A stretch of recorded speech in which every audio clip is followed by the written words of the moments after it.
Okay, welcome everyone to the Canadian Philosophy Show. uh, I'm Michael Robert Caditz, and I'm here with three of my associates. We have Jouska. Hi, Jouska. Hello. Who are you, and what are you?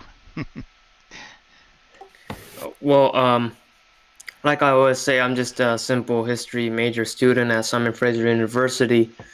But other than that, I just work on my own free time on my own philosophical blog and YouTube, which you can check out. As far as I understand, we'll be put it in the description channel. If you're watching the YouTube live stream right now, you'll see in the description channel. It's a channel called Philosophy Express, and I just do that when I'm not studying my history. So that is who I am. Thanks. Thank you, Jouska, and we can look you up on your YouTube channel. We have Mark Giles. Hi, Mark. How are you? Hey, yeah, I'm doing well. I love being here. Yeah, I'm a philosophy student at Fraser University, and yeah, I'm on the show. Great. Well, welcome. And as I said, my name's Michael Robert Caditz. I am an alumnus of Vancouver Island University, degree in philosophy. And finally, last but not least, Nicole Carrigan. And Nicole, you're going to introduce yourself, hopefully, and also our topic for today. Yeah, I'm really excited to talk about our topic today, and thank you for having me here. So my name is Nicole. I'm a student at Fraser University. I study psychology and philosophy. I'm double majoring in those two, and I am very happy to be here. I really enjoy talking about the existentialists, and I'm very happy that you guys enabled me to be able to talk about the existentialists. So today, the topic that we brought up together is in relation to the existential philosophers who deal with questions regarding the human condition. What does it mean to live in the world? What values are in the world? What is kind of like the meaning of life? And other questions regarding the human condition. And I'm bringing up this topic of comparing the notion, the specifically existentialist notion of anguish, and comparing that with clinical anxiety and what we know to be as clinical anxiety today, and specifically how can the existentialist concept of anguish inform our understanding of clinical anxiety, because I think that our understanding of clinical anxiety does touch on many things that are relevant. However, some of the teachings from the existentialists could also broaden our viewpoints regarding the causes of anxiety, specifically environmental causes. So that's what we're talking about today. And yeah, you guys feel free to also add in your own input regarding the topic. Great. Thank you, Nicole. So, yeah, whoever wants to start, take it away. I can start. So I'll define what I understand to be the concept of anguish, generally as an existential term. However, I want to give the disclaimer that different existential philosophers do have slightly different conceptions of what anguish means. So we do have to have that consideration, but generally anguish does correspond to a certain definition, and I'll be giving this definition now. So anguish or angst is often understood as the experience when an individual comes to the realization that they are living in an utterly free world without objective meaning, while also facing the complete responsibility of determining how they conduct their lives. In this way, anguish, it can be characterized similarly to the feeling of anxiety that we feel in regard to which anxiety is defined as the feeling of distress, specifically sympathetic nervous system distress in regard to a future possible event or happening. So that's the formal definition of anxiety. And anguish or angst we're going to call it anguish for the purposes of this show, involves the feeling of anxiety, but it's based on the reason, a specific reason, regarding the realization of our freedom as human beings in this world. And I know that Michael has also another understanding of anguish that is specific to one of Jean-Paul Sartre's books. So feel free to also bring up that definition if you want. Sure. Thanks, Nicole. But before I do, I just wanted to acknowledge that actually one of the topics here on our show, one of the questions is how to define anguish. And as we were speaking before the show, that's not necessarily simple, because there were several existentialist philosophers, and existentialism is only one of the genres which attempted to define anguish. And you're going to, I assume, bring up later a more contemporary clinical definition of anguish. But even within one existentialist philosopher's definition, there may be variances depending on which book you're reading of Sartre's and at what point in his career he wrote. So all I can say is that I'm going to read a paragraph out of one of Sartre's books called The Humanism of Existentialism. And in this particular passage, he defines anguish in a very specific way. And I think it's important to consider this very specific definition, because let me read it, then I'll tell you why I think it's important. So he says, what is meant by anguish? The existentialists say at once that man is anguish. What this means is this: the man who involves himself and who realizes that he is not only the person he chooses to be, but also a lawmaker who is at the same time choosing all mankind as well as himself, cannot help escape the feeling of his total and deep responsibility. So I'll stop there, but why I think that's important for everyone's consideration is that one of the features of existentialism that we've discussed in the past is a rejection of external moral codes, external morality. It's Sartre explains this in another way, which is that existence precedes essence. So existence is really devoid of essence until essence is added to it. And I think Sartre includes in that the idea that morality itself does not precede existence. First you exist, and then morality comes in later. So that's very different than what some of the more traditional philosophers have said about morality, right? Kant and other philosophers, of course, claim that morality is a priori and it's discovered by people, but not invented by people.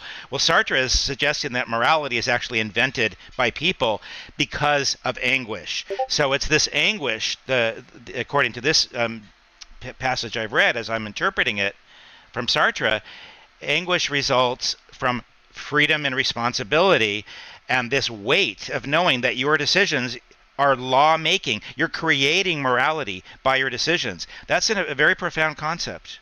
So that's why I think that this is an interesting take on anguish from this particular passage in Sartre. Mm-hmm. Yeah, thanks, Nicole. And yeah, one thing that I can add as well is if you read the biography of Jean-Paul Sartre, you'll come to the realization, or you would know that later towards his career, as a philosophical career, he always focused on human rights and politics throughout his whole career, but especially towards the latter part of his career, he almost exclusively wrote about topics regarding human freedom and for all, how to guarantee human freedom, as a collective. He actually sympathized quite closely with communism, and he believed that it was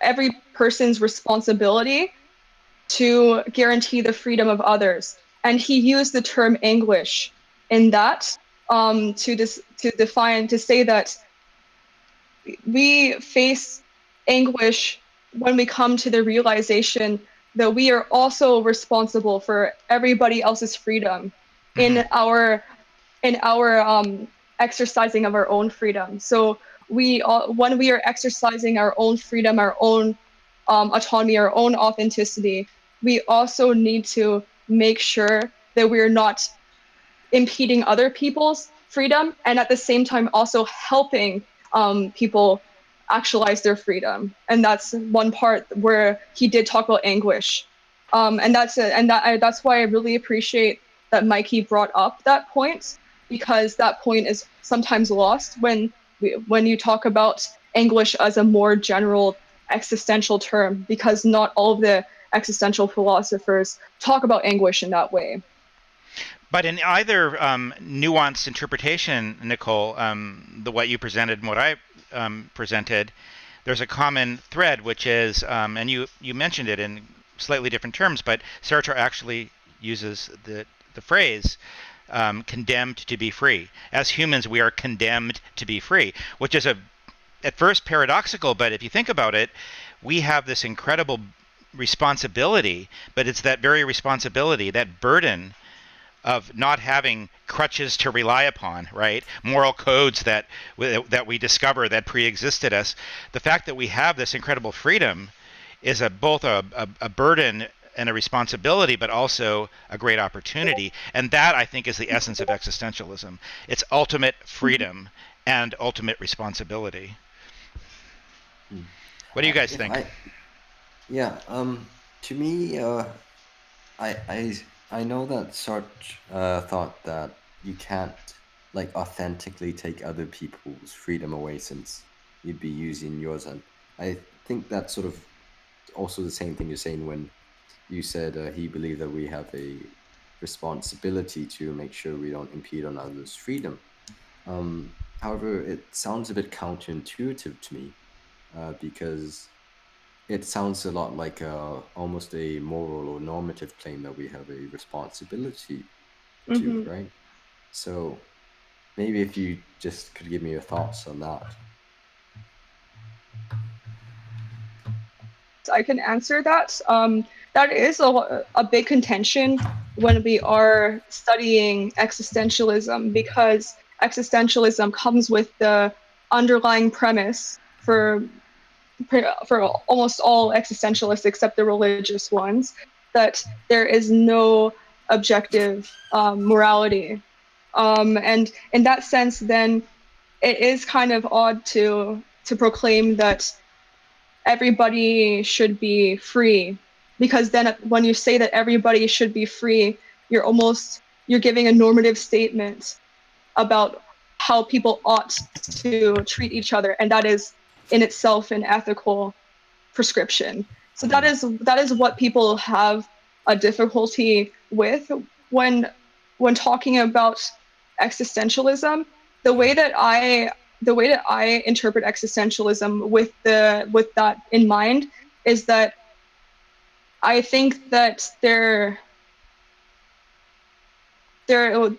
underlying premise that we have ultimate freedom, but in a world that has no ultimate meaning or objective meaning, I think that I treat it almost as a hyperbole, in the sense of, yes, the world has no objective meaning for the most part, but there can be things like freedom that they use. And often, I guess one way to look at it as well, you can also think that the world has no objective morality except for freedom and authenticity and autonomy.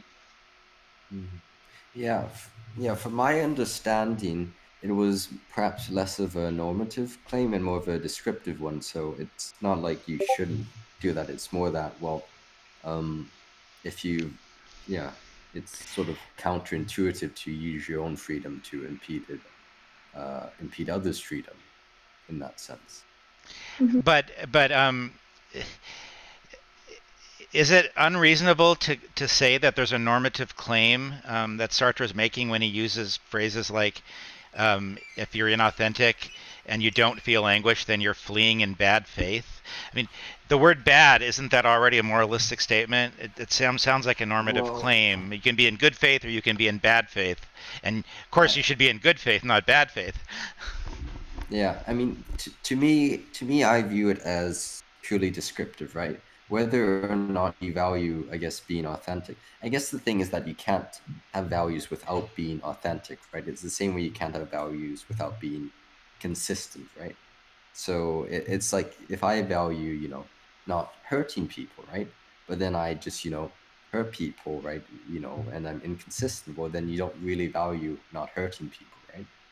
So to me, it sort of seems like one of those things that just comes with our values, that you can't have any values if you don't value being consistent or being, what do you say, authentic. So to me, it's less of a normative thing and more of a descriptive one. Yeah. And I get how it bad faith, right, and good faith, right? It sounds very like, how would you say, an existential ethics almost. But yeah, But I think but also in further support of the idea that there is an underlying morality in Sartre's claim of no morality, right? In further support of that would be the idea that if you have anguish, you realize you have the burden of defining humanity. So in your decisions, you are making decisions for all humanity. So if there wasn't a normative claim in there, so what? So what if you like kill people and rob and steal and you're, abusive to people and you cause harm? So what if you're creating humanity as an abusive, harm-causing race? So what, unless there's a normative claim in there? So I think Sartre is making an implicit claim that if you feel your anguish and you're authentic and you don't flee from your freedom, then you will realize that you have a responsibility to all humanity to behave in a certain way, which we can substitute the word moral, in a moral way, to be honest and not dishonest. So I think it's a backdoor. An argument can be made that it's Sartre's backdoor morality. yeah, I think definitely you could argue for that, and I would get. And I mean, I feel like at a certain point it doesn't matter too much. I mean, yeah, I mean, I think you could also say that the anguish is mainly caused from how big of a decision it is. That Sure. that every small action you take, can potentially have massive, effects to it. So Yeah, I do want to give a little bit of a clarification here.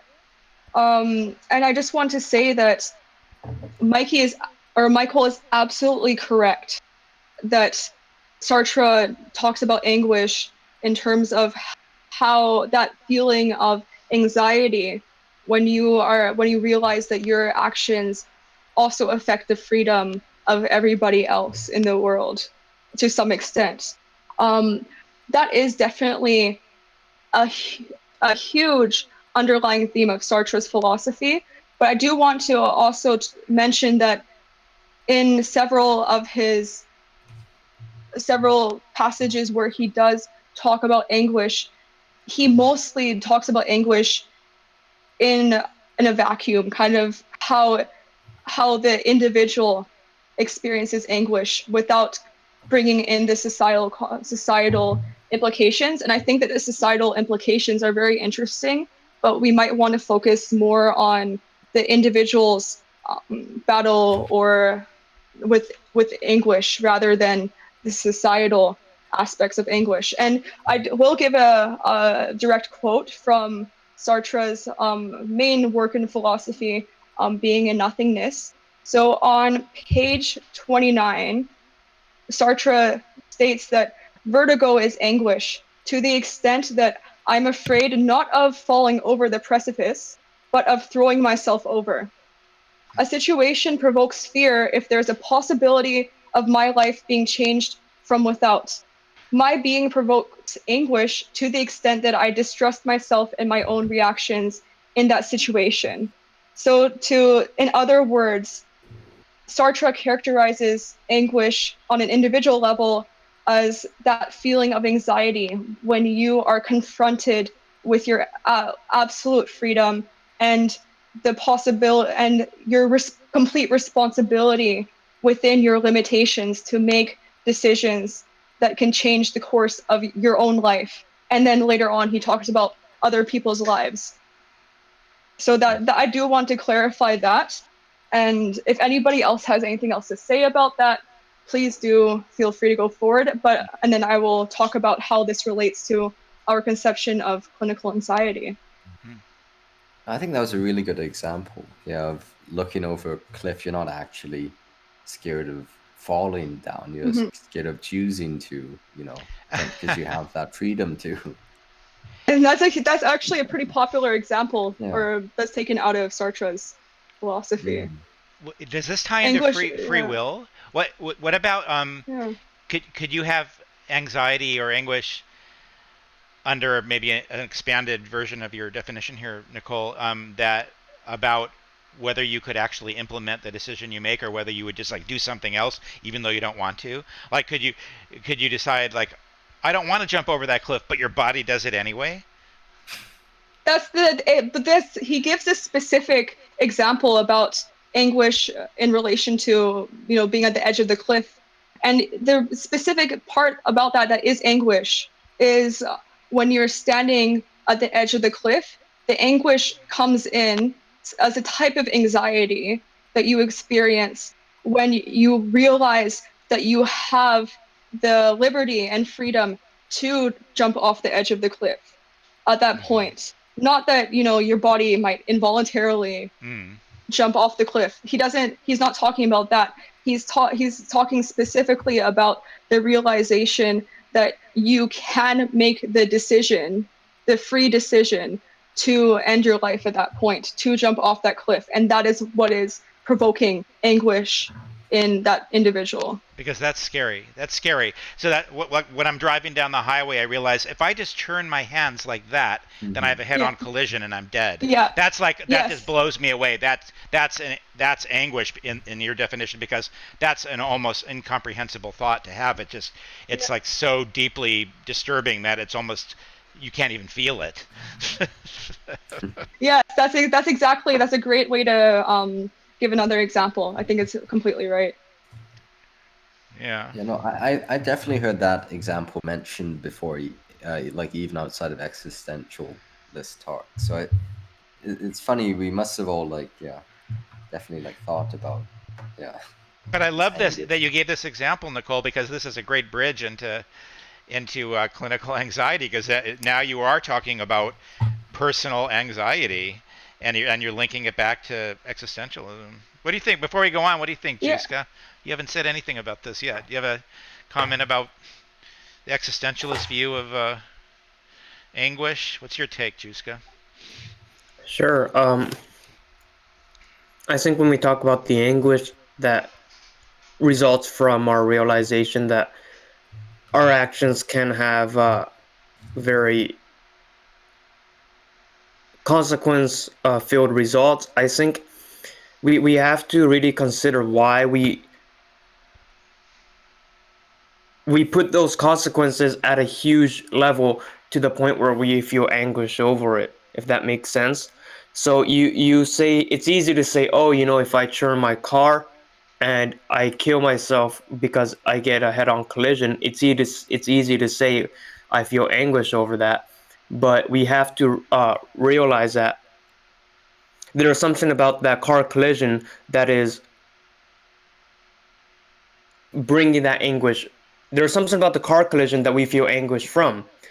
Objectively, there's nothing about a car collision and killing yourself that's objectively bad. It's just something about it is bringing you anguish. And I think that the same thing lies in the jumping off the cliff. You think that you feel anguish from having the ability to jump off the cliff, but there's nothing really objectively about cliff jumping that's giving you anguish, I think, right? I don't think there's nothing about the cliff jumping. There's nothing about it from the source, but your own values imposed upon the source. And I think what you're imposing is the realization of your own mortality, the realization that your life could end. And even then, it's not necessarily the fact that your life could end that bothers you, but the fact that you've imposed certain values on the fact that your life could end, if that makes sense. So there's nothing about cliff jumping that's bothering you. It's the fact that your life could end. And there's nothing about your life could end that's bothering you. It's the values that you've imposed upon the fact that your life could end. And you have valued your life ending as a bad thing. And I think that is the root of all anguish. And I think if we're going to talk about anguish, we really have to think about that, because I think the realization of our own mortality is not only the root of our anguish, but it's also the root of everything that we do in response to the anguish. If you look at why people try to, I mean, this goes into psychoanalysis, and it might not be completely scientifically sound, but anything from creating large buildings to conquering daunting assignments, any of that could be a subconscious attempt to overcome the anguish that you feel. So in a way, that anguish that you feel is fueling every existential activities that you do. And if that were true, then existential activities and existentialism itself becomes a cope to try and smother the anguish that you feel. Does that make sense? Yeah, but Jouska, don't you agree with evolutionary biology and also evolutionary psychology, to the extent that it's an evolutionary advantage to have a survival instinct, to want to survive? And so the fear of death, which, and therefore the profoundness of your knowledge that you could jump off that cliff, or that you could turn the wheel and die, isn't that intrinsic in human nature, the survival instinct, such that it's not merely attributed or constructed, but it's a bona fide, built-in, hardwired fear. And that's what gives us an evolutionary advantage. That's why the species will continue, because we don't want to die. So the fact that by taking another step, or by turning your hand that far, you could die, isn't it understandable that would cause anguish, the immensity of that proposition? I mean, I've never said anything to the contrary. That's kind of what I've been hinting at all this time, that we have an evolutionary drive to see us dying as this big deal. And I'm saying that because our whole podcast topic for today is anguish, but then trying to solve the problem of anguish. I was trying to hint that existentialism might not be the solution. It might be a byproduct of the problem, right? Existentialism, and the actions that you take from it, might be a byproduct of the problem, in that you're trying to harness the fear in which anguish gives you. And so if you're going to talk about solution, the solution would be to completely somehow override the fear you have of dying. I think if you let go of the fear of dying, you will no longer feel anguish. I'm not sure about this, because I still have a fear of dying. Mm-hmm. I don't have a fear of death, but I have a fear of dying. Therefore, I cannot say that overcoming this fear will relieve your anguish. Mm-hmm. But I will suspect that existentialism is not a solution to anguish, but a byproduct of trying to harness anguish for your own advantage. Yeah, right. One thing I do want to give, I just want to give a little bit of context. So anguish does involve the fear or anxiety surrounding your mortality, about dying. That is definitely a large part of our understanding of anguish from an existential viewpoint. I do want to also give context that anguish is also related to that feeling of anxiety when you realize that you are completely free and that responsible at the same time to make decisions regarding your life's course. And in that way, yes, it is related to dying, because you can feel that anguish, by not yet coming to the understanding of what you have to do, or what values or what you value before your inevitable death. So in a way, anguish can be understood of as that anxiety when you are trying to make your life meaningful before their inevitable death. So it does involve death, but there's also the aspect that is related to actualizing your authenticity and making your own values and coming up with your own like moral system, what you value, and all those things as well, in addition to the fear of death. I would argue that the whole process of trying to construct your own values, the process that you construct your own morality, and construct your own authenticity, which you said is a reason separate from the fear of death. But I would believe all those attempts to construct morality, authenticity, etc., is also a response to the fact that you're going to die. Therefore, you're trying to. Yeah. To clarify, I did say that they are related to each other, right? They can be understood separately when we're talking about them, but they're also interrelated in the sense that when you experience anguish, you come to the realization of the passing of time. In Sartre's novel Nausea, the main character began to experience nausea, also known as anguish, when he looked into the mirror and saw himself aging and said, wow, like what have I done in all these years? I have just been following the herd mentality. I haven't like been myself. I just followed what other people wanted to do for me. And now I realize with the passing of time, what have I done with my life? So yes, part of what, if you say that passing of time is inevitably related with death, which it is, because we don't have an infinite life, it is related. Anguish is related to the fear of death, at least not directly, but it is indirectly related and directly related in some examples. I hope that clarified it. Yeah. It's just and I'll let Mark talk later, right after I do, because he feels pretty eager, but he looks pretty eager. But basically my point is, I don't know if when you clarified it, I don't know if you meant to clarify this point I'm trying to make. So to clarify my point, I'm saying that every aspect of anguish and what you do as a result of it ultimately leads back to the fear of death, is what I'm saying.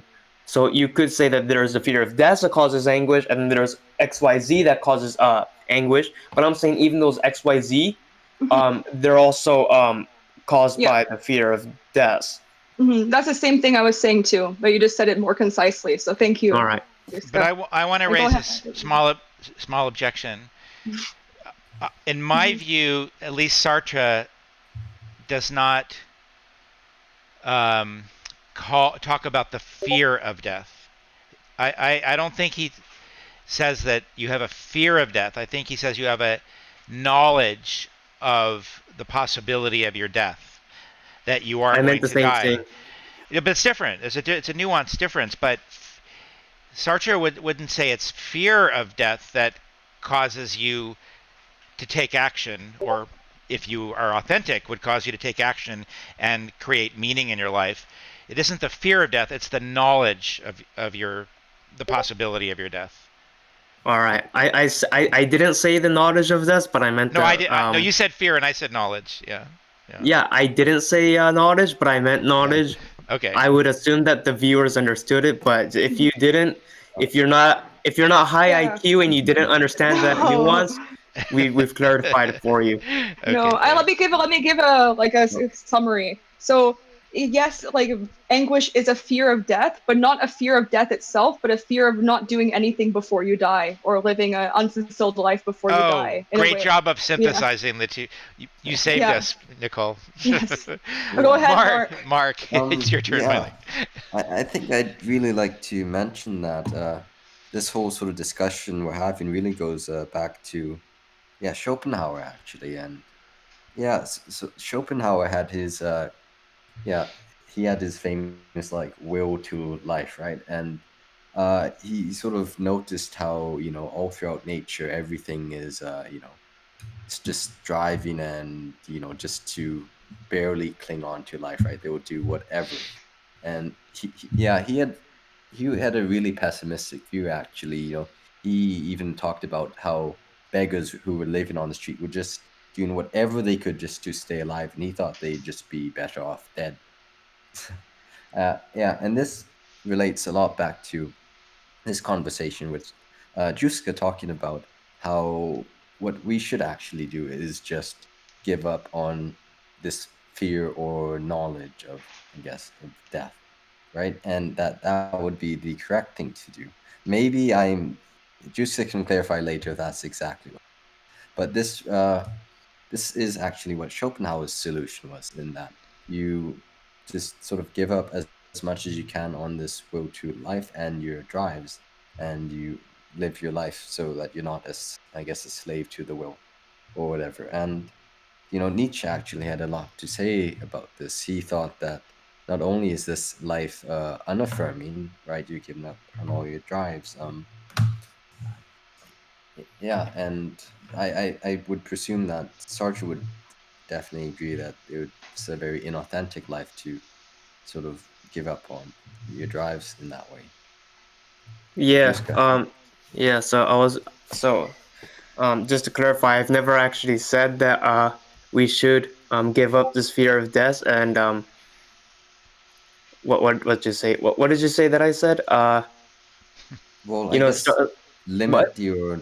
I guess the way I interpreted you earlier, as you said, what's it? Something along the lines of that. This whole anguish stuff just comes from our fear of death, and you should just, do something with that drive and Yes, limit yes. it. So when you said that, I said that we should uh, overcome this fear of death, or stop coping and just go the Schopenhauer route. And he called it asceticism, which is the Yeah. uh, basically the stripping away of all desires. So if you imagine like a stereotypical Buddhist monk, that's what you get. And I've actually didn't advocate for that earlier before you've claimed I did. What I said was, if you wanted to get rid of the anguish, that's what you would do. But I personally would not advocate for that. I'm on Team Nietzsche here, which is that I think you should acknowledge that this anguish is a part and parcel inherent part of your human nature, I think, and you should use it to your advantage. So you should harness it to Okay. Okay. whatever So directions If that you'd want to if I take could it ask, to. what I'm sort with of would you. I'm your with you, Jouska. I'm critique with you. more? And Yeah, Sartre was with Nietzsche, and I'm with Sartre. So I'm with I'm you and not on Nietzsche. I'm not on Schopenhauer's side. I just want to Okay, bring up is got that. yeah, Yeah, I you were guess just they're bringing it up related. in an academic Um sense. Yeah. yeah, but We need to I'm move just on, though. wondering. We need to Okay. move on to the. Yeah. We need to save some time for the clinical All part of right. this. So, That's we'll fair. get back to you in a little while. Sorry, Mark. Nicole, yeah, let's bridge over to the Sure. clinical. Yeah, I'm sure that Jouska and Mikey and Mark, you will all have something to say about this topic. Yeah. So it'll be good. So I wanted to compare and contrast our understanding of anguish, which we did outline in the first half of this show, with clinical anxiety, and also I'll talk about subclinical anxiety too, just to give a little bit of a background. And I want us to explore how the conception of anguish can inform our modern day understanding of anxiety, both subclinical and clinical. So clinical anxiety is different from subclinical anxiety, in which clinical anxiety is something that you get diagnosed with as a disorder. And a disorder means particularly that the symptoms that you are experiencing interfere with your daily living to a significant enough extent. So there's different spectrums of how severe you can have anxiety. You can have mild anxiety, moderate anxiety, severe anxiety. There's different severities, but to be categorized as a disorder, a clinical anxiety it has to interfere with your life and not life functioning enough that it is categorized in that meaning, in that way. But to clarify, everybody, every human being experiences some form of anxiety to some extent for different reasons. Clinical anxiety often is treated in a way that, firstly, there's antidepressants, which help your body retain more serotonin, which is thought to decrease the experience of anxiety or onset of anxiety. There are anti-anxiety drugs, benzodiazepines, that that increase your amount of GABA in your brain. It is an inhibitory neurotransmitter, so it calms you down. So there's antidepressants which make you feel like on a very basic level, they make you feel happier. So possibly the anxiety doesn't bother you as much. That's one way of thinking about it. And benzodiazepines, they directly, the mechanism how they work is they directly calm you down. Those are the two main ways of treating anxiety pharmaceutically. The other way of treating anxiety is through therapy and mindfulness and group sessions. And most initiatives, at least public initiatives that are enacted, at least in BC, where we live, is in relation to coping skills. So most of the public programs for people who are suffering from clinical anxiety are targeting clinical coping skills, particularly in helping people develop their coping skills to reduce the experience or symptoms of anxiety when they begin to experience the symptoms.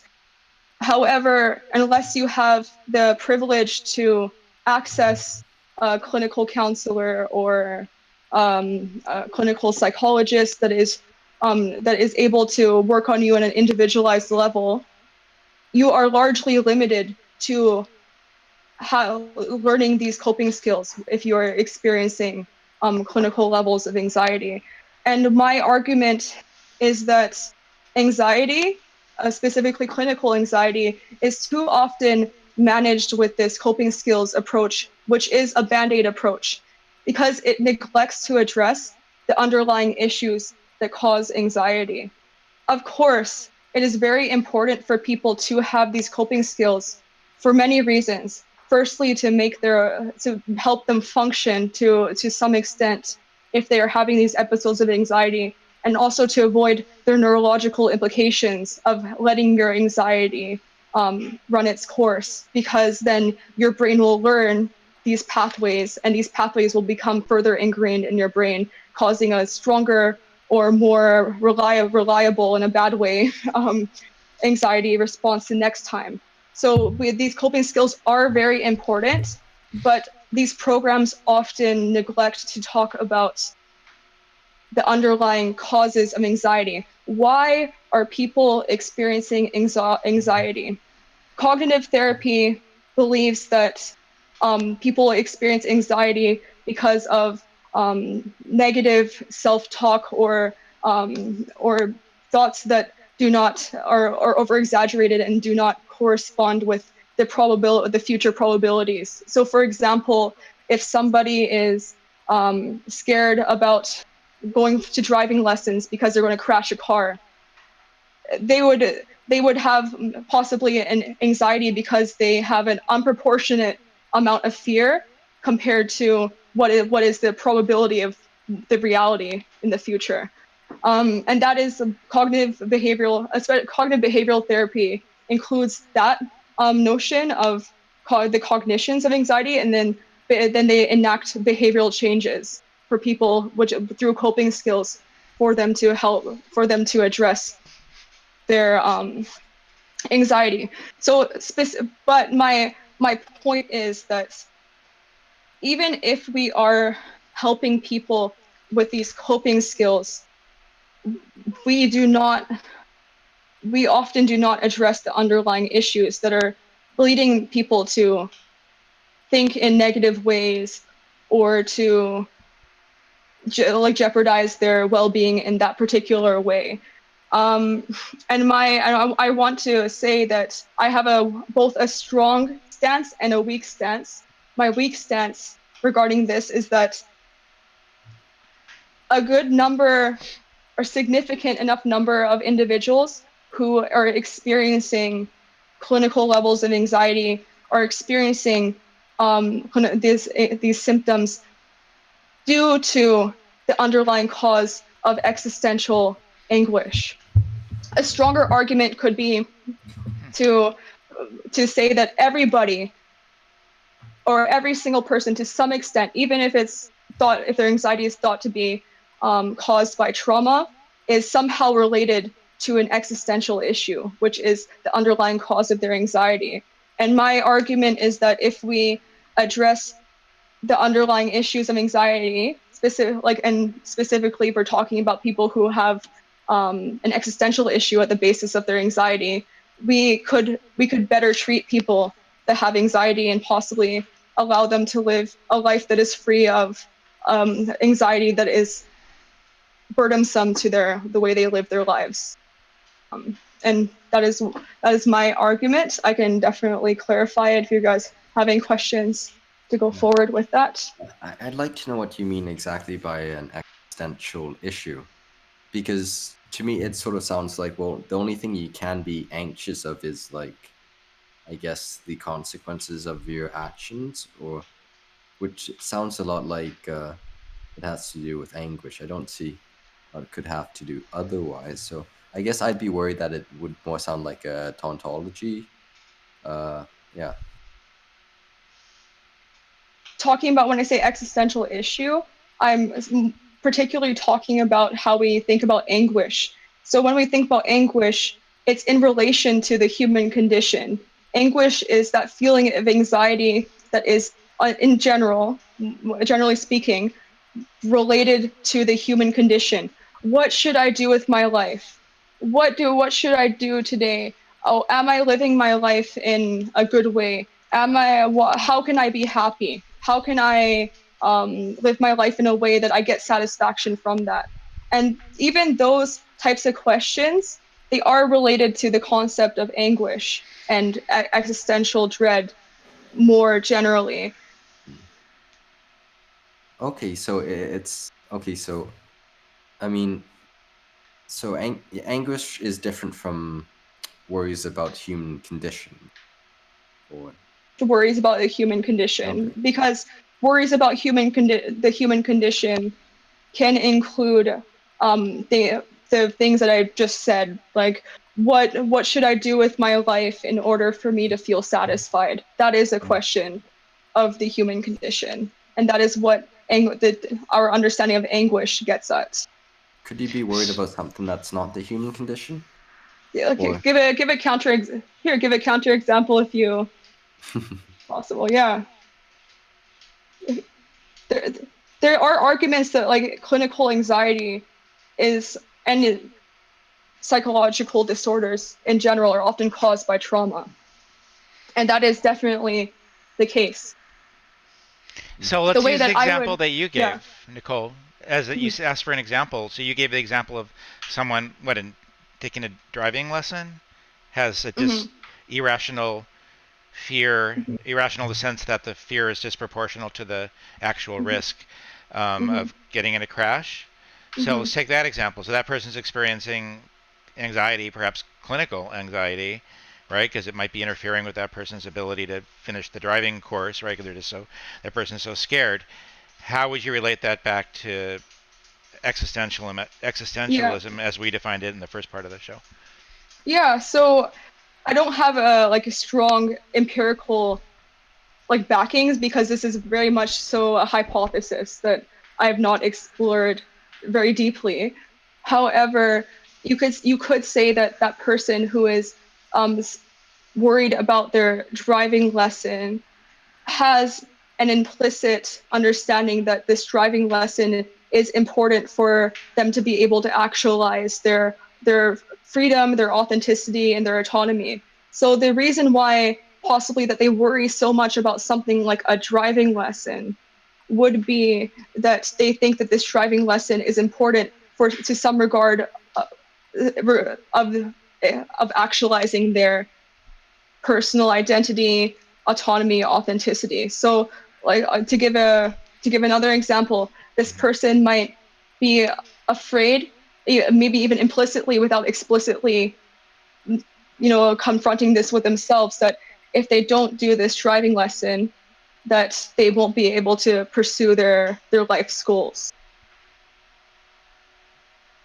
So taking the driving course and completing the course and getting a license is a life-changing event. It creates a profound new direction in one's life. So that is a question of freedom. It's a question of essence, of what am I going to do with my freedom. So it's an existential question in that way. So it's a very profound. And so what I hear you suggesting is that creates anguish and anxiety and angst because of the implications of completing the course and getting a license. Yeah. Or not doing so. Yeah. Yes, yeah, and more specifically too, I would say that the reason, at least for with the most part, that people feel anxious about certain upcoming events and possibly feel anxious about certain upcoming events, without feeling anxious about other upcoming events, is because they perceive the particular events as being important, right? So possibly this person believes that the upcoming event of the driving lesson is important for their human condition, for their existence, that is why they feel anxious over that particular event and not another particular event, like going to the fridge and getting a banana or something like that. So that is an example. And let me know if you have anything to ask or say. Yeah, Jouska? Do you think this whole notion that taking a driving test causes us anxiety because we have to be authentic or whatever? Do you think, I don't know, man. I think this whole driving test, what if it symbolizes dying in a way, where if we do not have the ability to authentically test our if we do not have the ability to actually test our authenticity or whatever, that we might not be strong enough to live. Like what if it's like a fear response that reminds us that we might be weak and we cannot handle the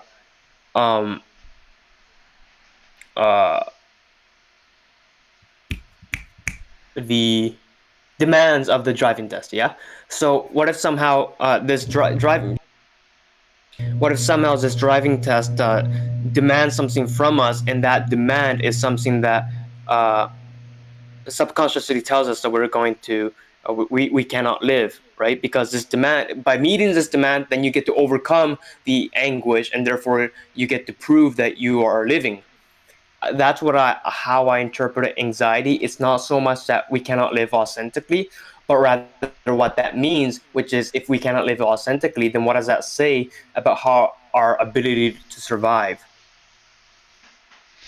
Let me see if I can put in a nutshell what I understand you to be arguing, Nicole, and tell me if this is right or where it's not right. What I hear you saying is that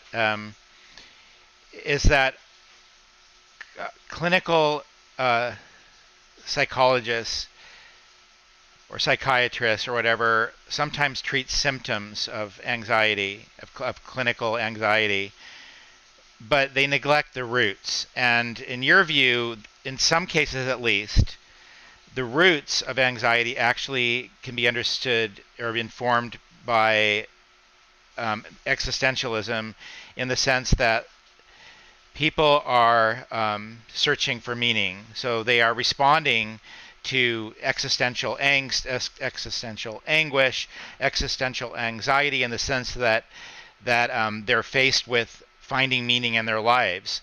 And there's a lot of that process, especially in high stakes situations. High stakes meaning that this is a life-changing event to learn to drive, or this is a life-changing event if you're standing on the edge of a cliff and you might jump off. So when you're faced with these high stake situations, that really brings forward and brings to the surface existential anxiety, existential anguish, and that's not, sometimes the dots aren't connected from that to clinical psychology. Is that what you're saying? Yeah, I think you put the argument very clearly and very concisely, and I really appreciate that you did that. And one thing I do want to give as a disclaimer is I'm not trying to say anything negative about mental health professionals or clinical psychologists or psychiatrists, in the sense that they are purposefully neglecting to treat existential issues that might be the root of somebody's anxiety or clinical anxiety. I am more getting at this issue with this system in the sense that mental health is chronically underfunded.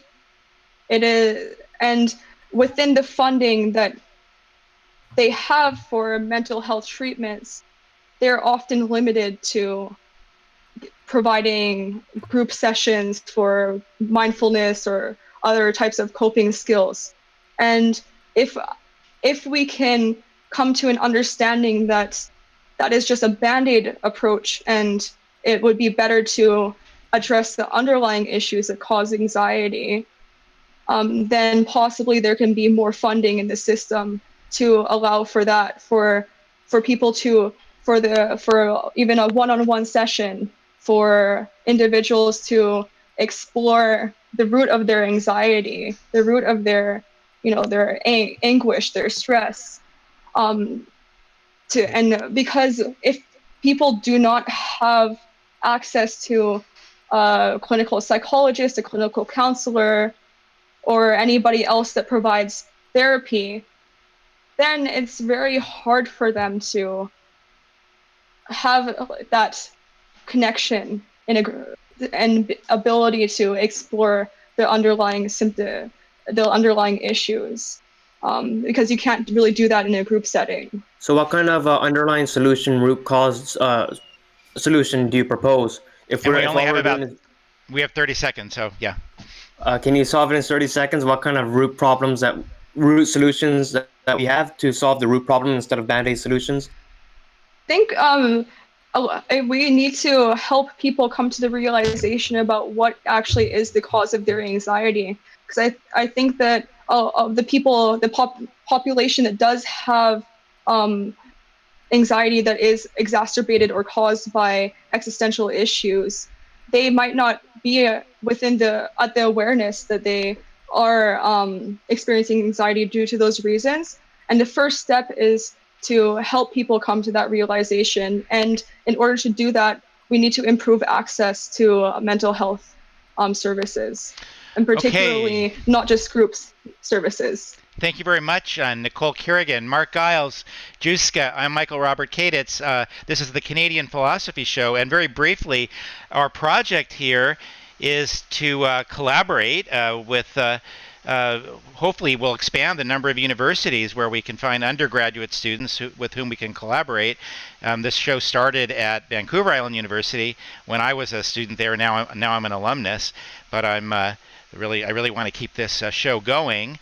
And so we have students also from Simon Fraser University, and we'd love to expand. So our eyes and ears are open for students at other universities that wanted to join us. So thank you very much, everyone. This has been the Canadian Philosophy Show. Okay, I stopped the recording, and I'm going to sign off of YouTube. Thanks to all of our well, first to YouTube. Thanks to all of our YouTube live. If you want to watch listen to the show again, it's going to be broadcast on CHLY 101.7 Nanaimo and streaming on CHLY.ca on the website. That'll be this Sunday evening at 7 p.m. Pacific. So I'm going to log off of the, give me 1 second here. Got all these windows open. Close the YouTube live. Thanks again, YouTube viewers. Okay, the Zencastr I